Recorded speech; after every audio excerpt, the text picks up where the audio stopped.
Piece by Piece is a movie that exists, starring that one guy that made all the songs for Despicable Me. I haven't actually seen it, as of recording this video. Um, I don't know why it's a biopic. That just seems weird to me. I genuinely thought this was either a fan film or an April Fool's joke.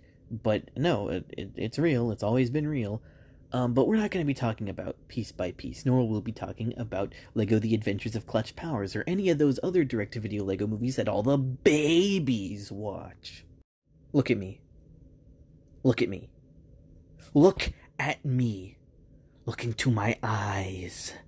If you derive any joy from the 2003 film Bionicle the Mask of Light, then I sincerely hate you as a person. I wish you die a most slow and painful death, because that is what you deserve. This is not a joke. I am not playing a character. I genuinely mean this. So in this video, I'm going to be going over the theatrical Lego movies, the ones from my childhood, or I guess technically like half of them are really from my childhood. Coincidentally, they're the half that are good.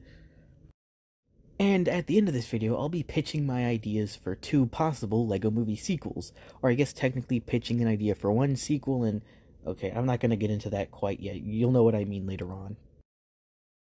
And we're going to start with the OG Lego movie from 2014, which is titled, and you'll never believe this, The Lego Movie. I've gone back and forth on it, but I think The Lego Movie might be my all-time favorite movie ever of all time. I think the Lego Movie is probably like the peak adventure movie. Like all the locations, all the action scenes, the aesthetics, it all is just so unique and distinct. And the fact that it all exists contained within one cohesive narrative and one world is just so cool.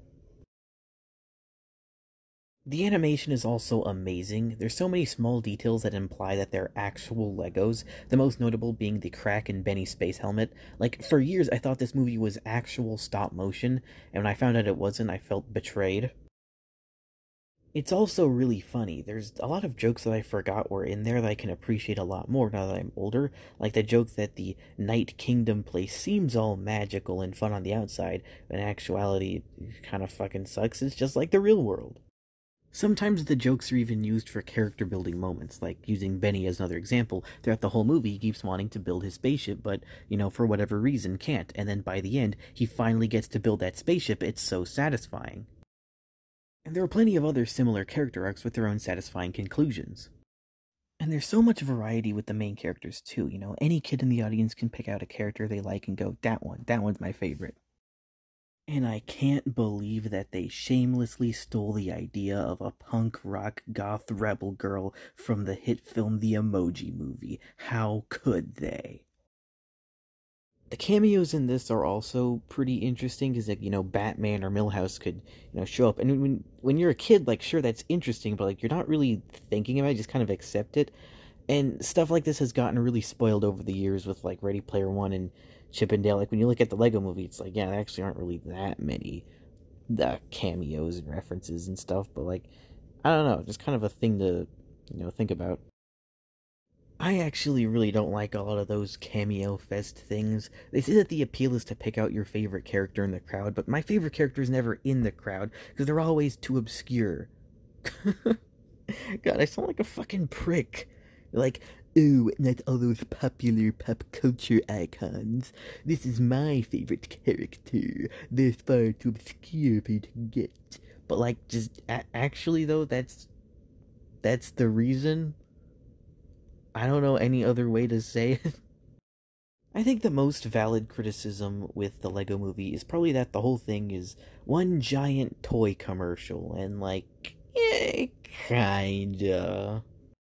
The story of the Lego movie is very much about building things and creativity and finding your own individuality, so it is very in line with the spirit of what Legos themselves are about. So hold on, does it being a good story make it worse propaganda or better propaganda? Shit, that's actually a really good question. And really, though, I respect just how dark the Lego movie got at times. Like, the world they live in is a fascist dystopia where everyone's brainwashed. When Emmett falls into the abyss, he doesn't come back until a good chunk later, so I remember kid me thinking he was actually dead. And when Vitruvius dies, he reveals that the prophecy was just made up. There was never really a special chosen one. Emmett really is just a nobody. I thought the introduction of humans was kinda lame when I was younger because it felt too obvious, or I don't know if that's the right word, but it made the world feel less interesting and just more confusing. I even remember an exact quote from my brother when we arrived at school the next day. The Lego movie was awesome until humans showed up. Humans ruin everything. But now that I'm older, I much more understand and appreciate the function that humans serve in the movie. God Emperor Business being a representation of the boy's father is something that's already been analyzed to death. But what I want to talk about are his feet. I think it's pretty clear what his giant boots are meant to symbolize. He's tall, imposing, bigger than everyone else, and he stepped on other people to get to the top. And it's a reference to Legos having stiff legs. President Business taking off the boots and going down to Emmett's level is paralleled by the dad going down on his knees, getting on his son's level. The whole hero gives speech to make the villain good thing. It's kind of cliche and it can be very easily fudged, but I think here it's done really well.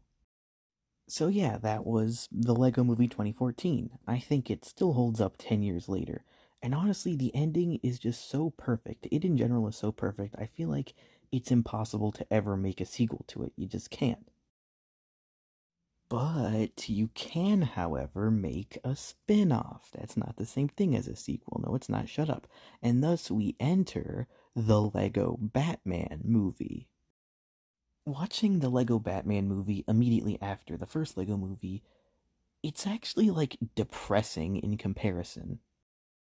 There's a lot more scenes of Batman like sulking and being sad and lonely than I had actually remembered. Like without villains to fight, he's completely empty inside. Now, real quick, I want to compare Lego Batman movie's personality to the other Lego Batman personalities, since yes, there are more than one.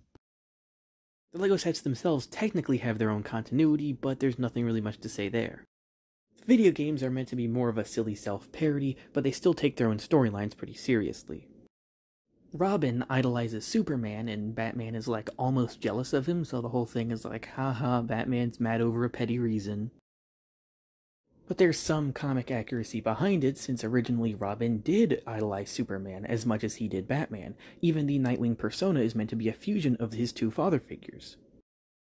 The name Nightwing actually came from a vigilante called Nightwing and his sidekick Flamebird. They were like the Batman and Robin of Krypton, and they didn't die when the planet exploded because they were actually shrunk down and put inside a jar, but also sometimes they're actually Superman and Jimmy Olsen in disguise, and also sometimes they're two giant mythical gods. I don't fucking know.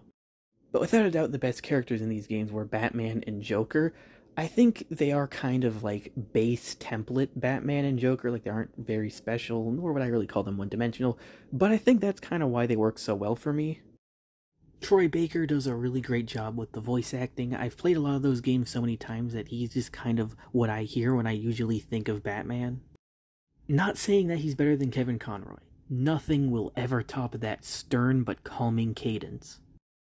But the direct-to-video LEGO DC movies are absolute filth. I hate them. I know that sounds shocking coming from me, the guy whose literal autistic hyperfixation is LEGO Batman, but fuck you! This entire universe is just one big collection of, that just happened jokes. In the games, Brainiac is a cruel, calculating mastermind with hints of insanity in his voice. In the movies, he's just a stereotypical computer making bleep bloop noises. And Batman is the most flanderized character. He has a gigantic hate boner for Superman. This man is constantly thinking about how he wants to murk Superman, even though they're on the same team and have been on the same team for like years now. I get that it's meant to be like a parody of how he is in some of the movies, but isn't it better to be teaching kids about respect and teamwork, the whole point of their relationship? Nah, let's just have him be a paranoid schizophrenic creep that only gives a shit about himself. That'll sell more Lego sets. Hell was I talking about again? Oh, that's right, BoJack Horseman. Lego Batman movie Batman is flanderized, but on purpose. He's not base level Batman or a deeper analysis of Batman. He's a stereotype of Batman. He's what most people think Batman is.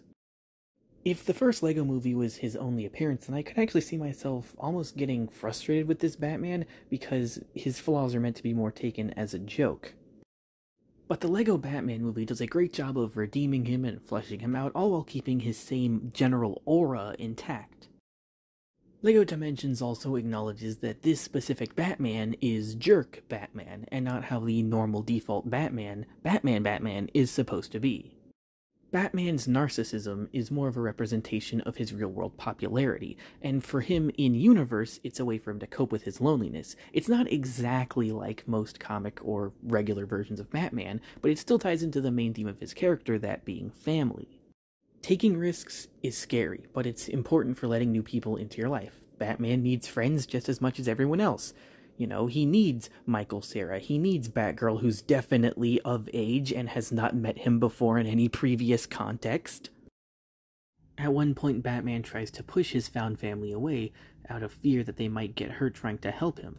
But an important part of relationships is trust and to have faith in the ones you love.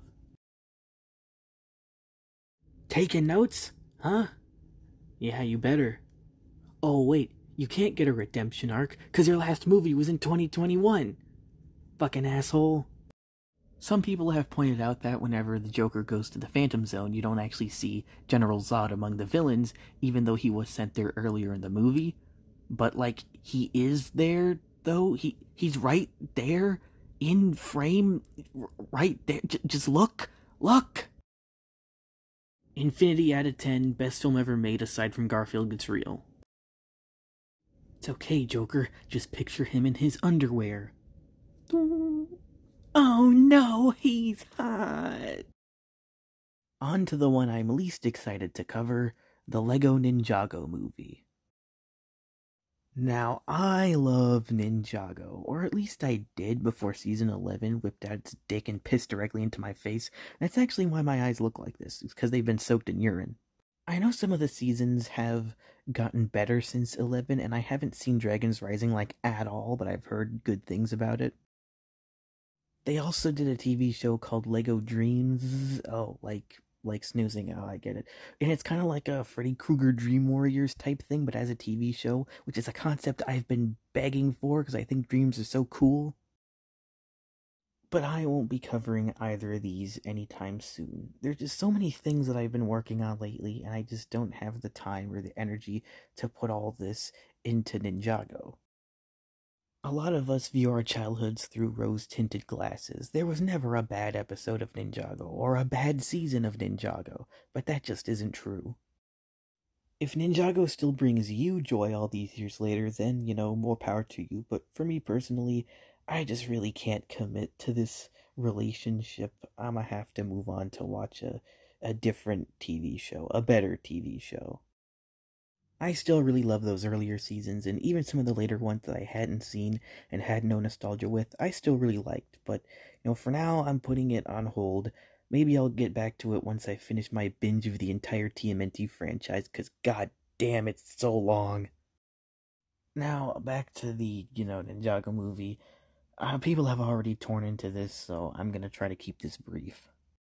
Now, as a Ninjago fan, I don't really love the changes made. I mean, just because it feels like they're trying way too hard to streamline it. The whole thing is that they're high school students and they sneak off every day and they have secret identities and they defeat Garmadon and kick him back to his base every day. And in the show, that's not how it is. The ninja are not supposed to be Power Rangers or superheroes, and Garmadon is not a Skeletor villain of the week. He's a very fucked up layered character. Even like the show itself in the later seasons started to stick to like a status quo a lot more, which made it feel a lot more just like a generic superhero show, kind of ruined what made it unique in the first place. And I'm just now realizing you can hardly even call this a Lego movie because it's not even canon to the other three. They traded Loi's powers for a admittedly really half-baked and ham-fisted message about family or something. I hope someone got fired for that. Well, actually, that's kind of messed up. Nah, I hope everyone kept their jobs. Jokes aside, removing Lloyd's powers is just such a weird decision that's like taking away Luke's force. I think taking away Lloyd's powers maybe could have worked if they had better emphasized that he was like the glue that held the team together, but I don't know. I can't even compare the characters in this movie to their TV show counterparts, because the movie versions of them feel like walking cardboard. I could not tell you a single line any of them said. In the TV show, when Zane learns that he's a robot, he actually begins having more emotions. He tries to better understand himself as the series goes on. He becomes more human. But in the movie, Zane is just a stereotypical robot making bleep bloop noises. At one point, there's a joke that there's a fuchsia ninja whose element is surprise, and so I saw that and I thought, oh, okay, clearly that's gonna be like a running gag. He's gonna come back at a later, more unexpected part of the movie and then, surprise the audience. Nope. We never see the fuchsia ninja again. We just told about them once, and then see them immediately after, and then that's it. If you remove the context of the TV show, then this goes from bad to okay. Like, I could maybe see some people, like, seeing it and being like, oh, it was fine, it was cute. But, like, I don't know. The whole thing is just a bunch of regurgitated ideas and lessons from the original Lego movie. The Lego movie ends with the Octan invasion of Bricksburg, and then all the different Lego teams have to come together to stop it, and then Lego Batman movie, Joker has an army of Phantom Zone criminals, they take over Gotham, even the Batcave isn't safe.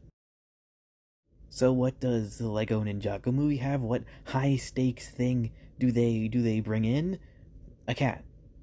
Just like a regular cat. Great Devourer. Who?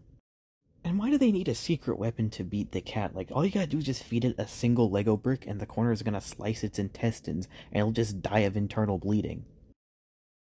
The father-son drama here doesn't hit nearly as hard as it did in the original movie. The animation is still pretty good, but it just doesn't really get its chance to shine like in the first two movies. I saw somewhere someone made like a fan-made clip of the ninjas doing spinjitzu, and I thought to myself, wait, did they not actually do that in the movie? I mean, they had to, right? Because that's what the whole thing is about. I remember a scene where they addressed spinjitzu, but I went back and I checked, and no, they never actually turn into flaming elemental tornadoes at all in this movie. If you're gonna do a Ninjago movie, have it just be like a TV movie set in the show's continuity, cause like, why? I mean, you can make your changes, you can make your adaptations, it's like whatever. The changes aren't really the problem, it's just the function they serve in the story itself. Maybe if there were just a bit more focus on the actual team dynamics, it could have turned out pretty decent. Yeah, I don't really see anyone, a kid, Ninjago fan, Lego fan, looking back on this movie with any like fondness. There's really nothing here. It's a big nothing burger. The first time I like sat down and watched this movie in full, it was actually like very recent. It was with a friend of mine, and he at one point jokingly said, "Hey, what if there was a brown ninja and his power was poo?" Except that's actually canon, sort of. Dareth, the brown ninja who has no powers but pretends to have powers, at one point in like season 9, I think, does get actual powers, but the side effect is that they keep making him piss himself. So, yeah, there is a shit ninja. And the last movie we'll be covering, Lego Movie 2: The Second Part. Really? The second part? Not the next piece, or back to the bricks, or reassembled, or anything that has something to do with the actual plot of the movie that isn't just the fucking title from Sharknado? Lego Movie 2 is a betrayal of everything Lego Movie 1 stood for, because Lego Movie 2 is fascist propaganda. But let's not get too ahead of ourselves. What are some things that I actually liked about Lego Movie 2? Well, for one thing, I think the premise is good. The idea of there's the kind of grown up, gritty, dark society versus the, like, little sister, cute kitty society, I think is a good setup, and I like how Emmett is the last person in Bricksburg that, like, hasn't become depressed and evil and insane. Something else actually pretty good are the jokes, the funnies. I think they land pretty well in this one. You know, the best joke is without a doubt the fake intermission. That one had me like rolling on the floor laughing. If there's a department in these movies that never ceases to amaze me, it's the animation. Lego Movie 2 in particular has extra details of dust and glitter. It really sells it. Enough compliments, it's time to tear Lego Movie 2 a new one. I think the easiest thing to criticize with the Lego Movie 2 is the world building. Somehow it made the world of the first one feel so much smaller, right? In the first movie, the world was so interesting because there were all these different areas, different Lego themes, and they all existed together in this like kind of interconnected world. And then here it's like, I don't know, it's outer space, but it's like just upstairs. So if anything, yeah, it just makes the world feel smaller. Alien worlds are always a great opportunity to like go crazy with creativity, but I don't know, here they just feel very either basic or like not even an alien world at all, and they all have pretty much the same aesthetic of like pink, blue, and purple. Most of the old characters are back this time around, but they don't have any character arcs, like none of them ever really do anything or contribute anything. And they got rid of the hottest character. Well, actually, second hottest character. Okay, fine. Third hottest character. President Business just kind of goes back to being an asshole, and then he's mainly treated as like a punching bag joke in this movie. Way to respect the character arc, guys! So Lego Movie 2 tries something a little different, and it dips its toe in some new waters. It tries to be a bit of a musical. There's some songs now. There's even one called The Catchy Song, which is pretty ironic, because I, for the life of me, cannot remember how this song goes. I don't want to just like condemn it automatically for being a musical. I feel like a fate that befalls many musicals is that they kind of know that if you do it wrong, it could very easily become cringy. So they intentionally phone it in to be like, "Look, I'm playing along with the joke. See, I get how stupid and annoying the musical is, but that that never works. The the ideal thing is to, I guess, fully just embrace the silliness of the musical and just fully commit to the bit, I guess. I don't really see anyone unironically bumping to Gotham City Guys in their free time. But really, the actual worst thing about Lego Movie 2 is that it's become trollsified. Now, I don't mean that because they have songs or because it's girly or anything like that. What I mean is that Trolls is actually disguised fascist propaganda. Sort of. Justin singing Killed My Grandma Timberlake is the only troll in all the troll village with any actual common sense. Branch is treated by the other trolls as the equivalent of a doomsday prepper, but the thing is, he's right. He believes that throwing a big party and a big celebration would only attract their predator, the the the the the the burgundy. I don't fucking remember what they're called. But yes, the other trolls shun him for this belief, yet he is actually right since they throw their party, and it does attract the burgundies, and a bunch of the trolls get kidnapped. Throughout the motion picture, Branch repeatedly tells his companion and side piece, Poppy Playtime, that singing and dancing won't solve all their problems, and the world isn't just cupcakes and rainbows. But of course, Poppy Playtime refuses to listen to reason and chooses to instead live in her delusional fantasy. Once again, Branch is proven right, as one of Poppy Playtime's closest friends, Creek, whom heavily dislike negative emotions, is revealed to have sold them out to the Burgundies. It's actually quite fitting that Creek was voiced by Russell Brand. By the end of the film, it is Branch who is supposed to change and get with the times and stop being such a grumpy McSourpants. In the world of trolls, there is no room for negative emotions or individuality, only singing, only dancing, only conformity. But what does any of this absolute nonsense have to do with the Lego Movie 2? Lego Movie 2 preaches the same idea of mandatory happiness. Sprinkling a bit of glitter on Lex Luthor and now he's friends with Superman? Yeah, sure he is. I get that the main story is a sibling rivalry, and yeah, that does feel like an evolution of the conflict in the first movie, and the whole point is that the sister just wants to play and have fun, but the brother kind of reads it the wrong way and gets all mad, and yada yada yada. We're gonna throw all that to the side, because I don't really like the live action parts of this anyway. The whole twist of the movie is that Queen Whatever Wanna Beat Your Fucking Ass is hyped up as being this big evil villain and she's like mind controlling everyone, but then, oh surprise surprise, she's actually good and they're not being mind controlled. Even though they kind of are being mind controlled, because if the sister's the one playing with them and a different narrative is deciding their actions, it is in a way kind of like them being mind controlled. Rex even says they were being mind controlled by the sister, but wait, then how is Wildstyle able to move on her own if she's not being controlled? That who's moving the figure in real life? Oh my god, this is why the fucking human thing is so frustrating. I it doesn't need to be there. Also, quick side note, why is the queen not Maya Rudolph? Because, like, in the first movie, when they reveal the dad, the twist is that he, like, is Lord Business. And when they reveal the mom here, you'd think it's, like, the same kind of situation, but it's not. So, like, why didn't they do that then?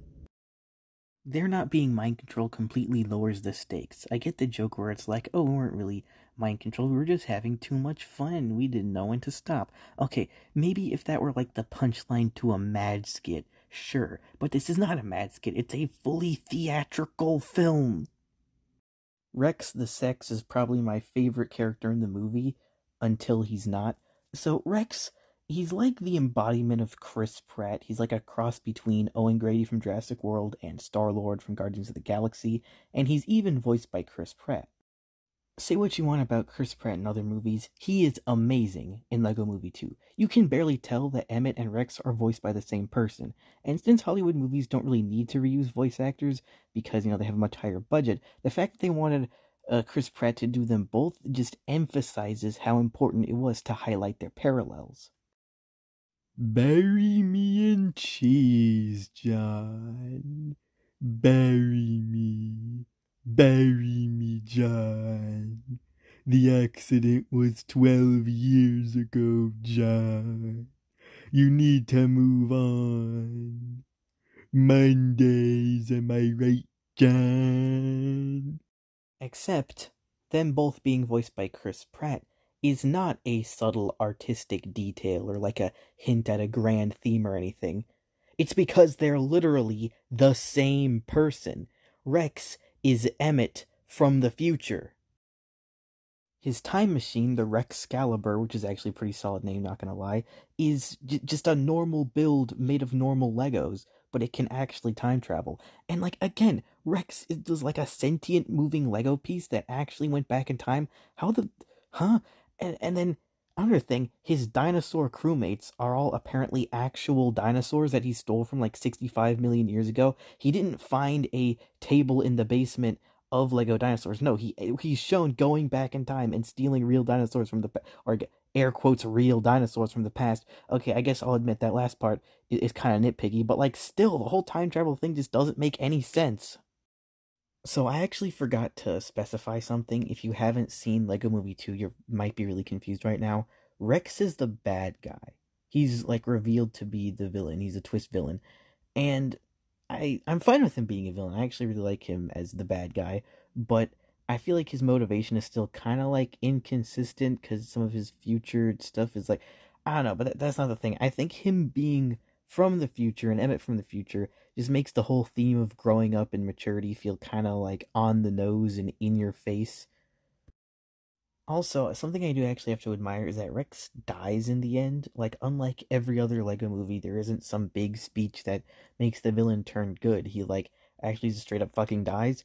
And it's less that he turns good and more so in his last moments he has some, like, clarity and he's like, okay, I gotta not be a dick before I die. So, I don't know, that actually felt quite refreshing, quite, new. Like I keep saying, Lego Movie 2, it's, about growing up and the whole idea of being a kid versus being a grown up. And normally with this sort of thing, you'd think the answer is something more nuanced, like, you gotta have balance. There are good and bad qualities to both. But no, because the kid side ends up being just entirely in the right. They should have had Queen Would Ever Wanna Go Suck a Dick actually be the villain, have her actually mind control people. Maybe have her and Rex kind of represent the worst sides of being a kid and being a grown up. I would have the queen be someone who's so obsessed with perfection she wants to mind control everyone into being happy, and maybe Rex is someone who's so paranoid of being mind controlled he refuses to ever be happy. Have Sweet Mayhem be someone who believes in like the same ideas and values, but just doesn't agree with invading other planets and kidnapping people. Have her lead the rebellion against Queen Would Ever Wanna Go-karting. Maybe have the movie end with Rex and Queen Would Ever Wanna Longest Name Ever get stuck underneath the dryer together. You know, two people who were like polar opposites who hate each other, and now they're stuck in this like void for all eternity, annoying the hell out of each other. Kind of like the end of like Sonic Generations, where Eggman and Robotnik are stuck in the void together. It is frustrating how the movie's just trying to paint the like kid side of things as like perfectly innocent and not at all like evil, while Rex, the character who's meant to be the like mature adult, it ends up being the bad guy. It just seems off. Oh, but Bradwurst, what are you even saying? So what, it skews more to the happiness side? That doesn't make it fascist. If the movie were about finding light in a dark place, or the perseverance of hope, or something inspirational like that, then it'd be fine. Then it isn't, anything bad. But the thing is, it's not that. It's delusional. It's about ignoring your problems instead of facing them. It's about burying your head in the sand and screaming. It's about assimilating anyone who does not agree with your own mentality. And I have the proof right here with Lucy. Lucy, aka Wildstyle, is a tough, fearless rebel that fights for what she believes in. But in the second movie, it's revealed that, what's this? Her hair is blue? Blah, blah, blah, blah. Okay, and it's just hair. Well, the rest of the characters don't think so. They basically see her and they're like, wait a minute, Lucy, you have blue hair and pronouns? So it's actually kind of a funny line where Batman's like, wait, you have an undark past? But at the same time, like, why would he just immediately assume that from hair color alone? Now, the group turns out actually is right. She did have like a past as like a singer or something. But why would she ever give up her perfect life of being a pop star? Probably because her society was fucking euthanizing people. Did you forget that part? But of course, Lucy is the one who's shunned and considered the weirdo. Everyone else is just like, no, we just want you to be happy. We just want you to be yourself. But if she chose to black out each individual strand of hair with permanent marker, that's the version of her that she wants to be. That is herself. Hey, are you kind of a weird, unorthodox individual? That's okay, you should totally be yourself. Unless you're a girl, in which case you still have to smile and look pretty. And I'm not saying you don't gotta be a girly girl. Hell, I'm not even saying you don't gotta play around with both femininity and masculinity, because they don't gotta be mutually exclusive. It's just the way everything's framed is that there's this removal of choice, and that the other characters are acting like, oh no, we're just doing this to help you out of concern for you. It's like textbook definition of self-righteousness. Even worse is that the whole idea of the happiness dictator was already done in the first Lego movie with Unikitty. You heard me right. Unikitty is no better than Benito Mussolini. It is stated from her own mouth that anyone in Cloud Cuckoo Land who isn't happy and singing and smiling and dancing all the time is executed. I am not joking or exaggerating when I say that she has killed people before. Not only does she not feel remorse, but she is even shown to have a deep-seated hatred towards people who aren't always happy all the time. After the rightful collapse of her regime, she is met with a flood of new, unfamiliar emotions, which she struggles to deal with throughout the rest of the film. Kid me genuinely thought there was a chance she might, actually just go full villain. And by the end, she learns to accept these new emotions and even finds balance between positivity and negativity. This, however, does not excuse her countless atrocities and war crimes. You caught me. at the end of Lego Movie 2, the two worlds end up coming together and they form an equal world that's like both serious and silly and okay, maybe. And yes, it is pretty wholesome seeing the siblings finally get along, but I'm not really here for that. I'm here for the Lego story. And the Lego story ends where they solve every problem and turn every bad guy good by singing, oh, except for Lord Business, who's still apparently a bad guy even though he got redeemed. Now, there's one scene that almost saves it for me where at the end both the worlds get torn apart and they're stuck in like a giant storage bin and they have to sing a song of depression to escape and they all come together and do all that. But yeah, overall, this one really just didn't do it for me. I haven't seen any like reviews on this movie at all, so I don't know what the like consensus on it is. Like if people like it or dislike it. If everyone does like it, then guess I'll die. Lego Movie 1 pushed the envelope of what a kids movie could do and what a kids movie could be. It was revolutionary. Lego Movie 2 just feels cookie cutter. They took a theme that could have been a very nuanced, complex thing, but of course it's a modern kids movie and it's gotta be simplistic, so they dumbed it down to just this one-dimensional fight of good guys and bad guys. Doesn't do anything new with the characters, doesn't do anything special with the world. I guess technically it took risks. I'm not saying it doesn't have sad moments, but it doesn't have enough of them. Sad and upsetting moments are what made the original Lego Movie a classic to begin with. This is not Lego Movie 2. This is evil Lego Movie 1. Now, I've made my opinion on this movie clear, but do I actually genuinely think the Lego Movie 2 is fascist propaganda?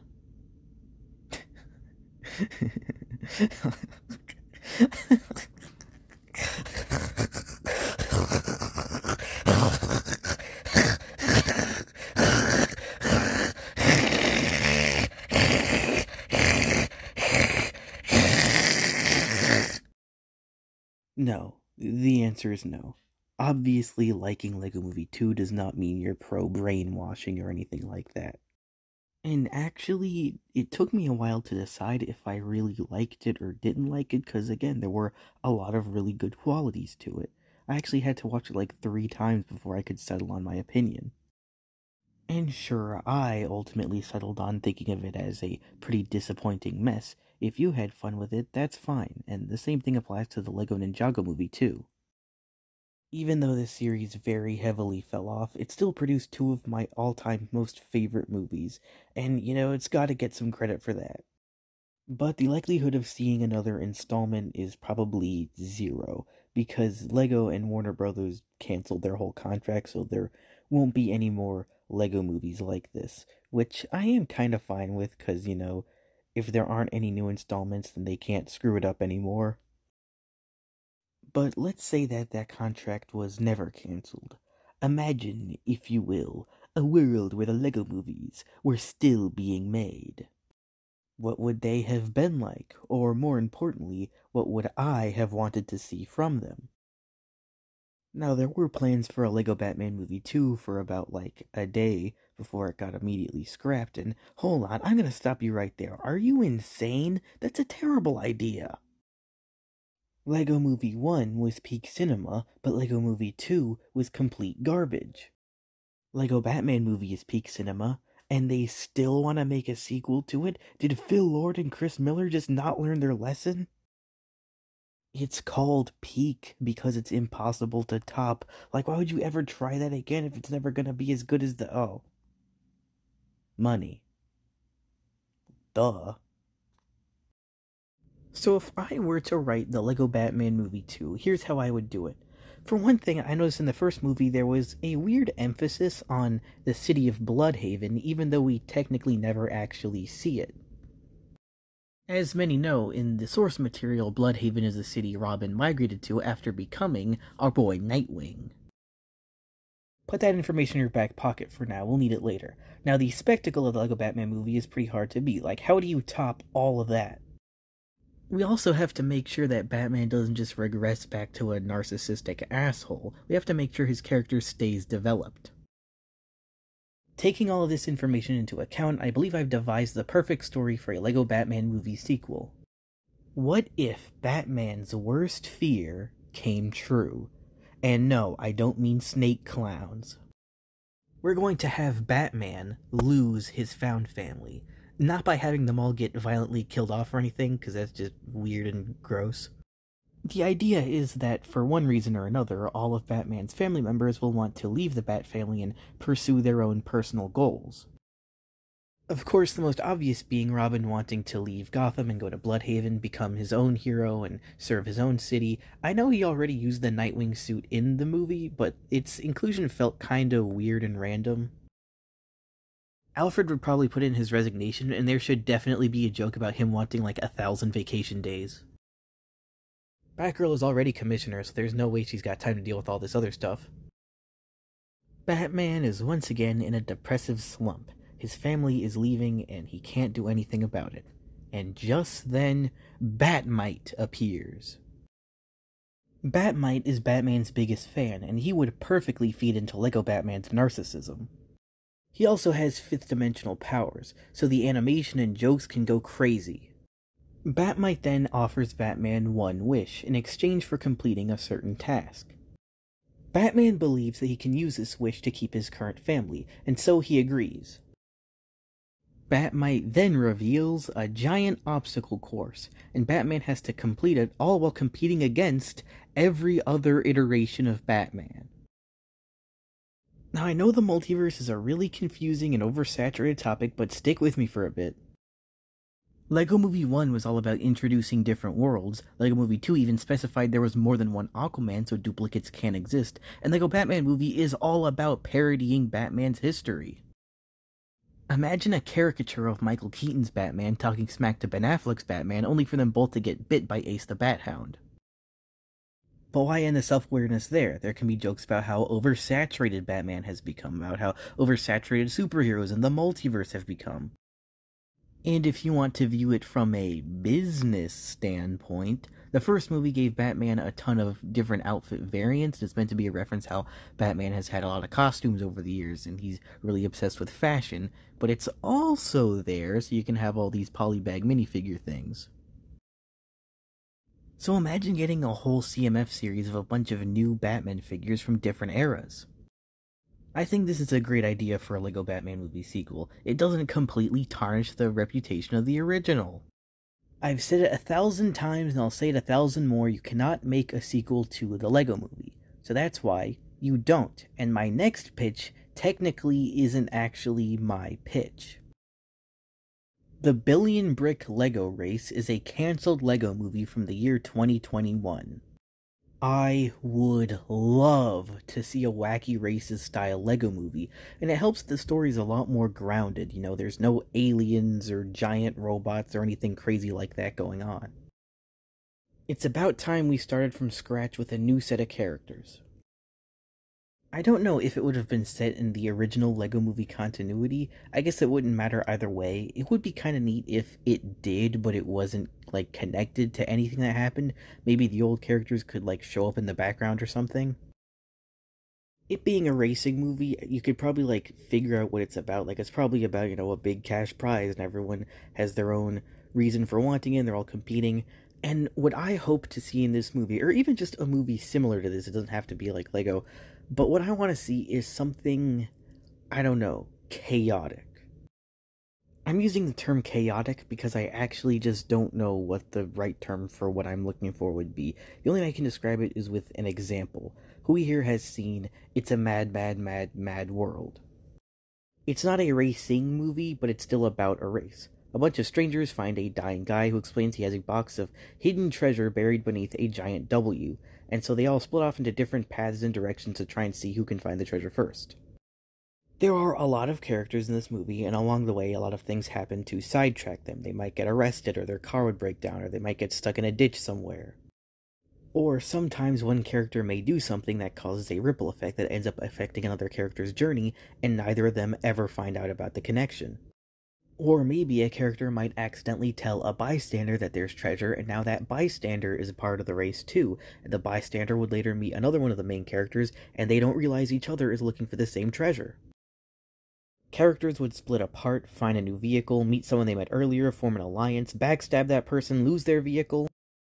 There's all these different storylines that are separate but still have the same end goal, and they all kind of bounce off each other and relate to each other, but only you, the audience, have the full picture, and that's where most of the humor comes from. If you want a more direct example of what I'm looking for, look no further than Phineas and Ferb's Star Wars. The side plot is that Candace and her stormtroopers are trying to find socks for Darth Vader, but instead they accidentally give him a sandwich. Enraged, Vader throws it away. Meanwhile, Darthenschmerz is trying to build an invention, and he needs things that have, like, Dark Force energy to fuel it. And he finds the exact same sandwich in the garbage, and he's intrigued by two things. A, why does this random sandwich have so much dark energy on it, because Darth Vader touched it? And B, who would throw away a perfectly good sandwich? And this only works because you, the audience, have more context than the characters. You see connections that they have no idea exist. And as one final example, Bullet Train. In Bullet Train, at one point you witness the entire movie from the perspective of a water bottle that had been passed from character to character. And that element of chaos is what I want to see in Billion Brick Lego Race if it ever gets released, which it probably won't.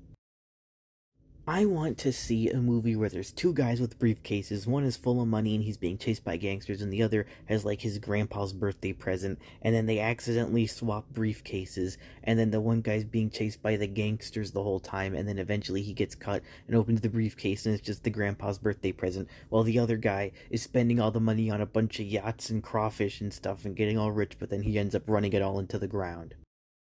I want there to be like a big stack of fireworks with a really long fuse rope thing, and it gets lit in the entire movie. It occasionally cuts back to the fuse, and it's still burning, getting closer to the main firework thing. And there's a bunch of moments where something would happen, someone would step on it, or water falls on it, and it's about to get put out, but then it doesn't, and it keeps going, and there's a lot of tension building up, and then at the very end, it finally during the big finale, it finally reaches the rest of the fireworks, and there's a big explosion. I don't know if all those scenarios I just said are like actual plots from things. If they are, sorry, I don't remember where they're from. I'm picturing a movie where the world feels alive, where inside jokes become characters in the story. And I know movies like that already exist. I feel like there just aren't nearly enough of them. What really sucks about Billion Brick Lego Race being cancelled is that it would have been an original story. I mean, yeah, it's still made of Lego, but it's not a spin-off or a sequel or about a real-world pre-existing celebrity or anything like that. It's still completely new. I know that with things like this, there is a chance that they could come back eventually, but I really don't think so. Maybe it never got made because it had too much attitude. Although, let me tell you from experience, there is nothing kids love more than attitude. So, big missed opportunity there, guys. There's probably going to be another Lego movie in like 3, 4 years' time. I don't care what it is, you know? Lego is supposed to be all about creativity and imagining something, so just as long as it's not another like IP thing, just God, do anything but that, please. But really, I'm just glad that I was around when the good Lego movies were being made. I will forever cherish these masterpieces till I'm 99 billion years old. Even the ones I didn't really care for had their own small fan bases, and I can always appreciate when other people find positivity in things that I don't like.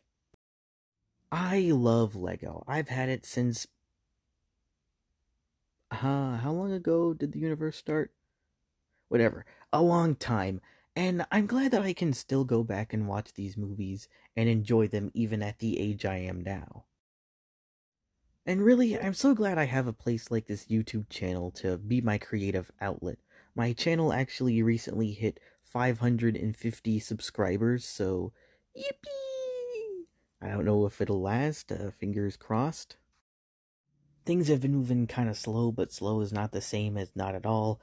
I'm really, really excited for what I've got planned, what I've got coming up. But until then, this has been Bradworst signing off.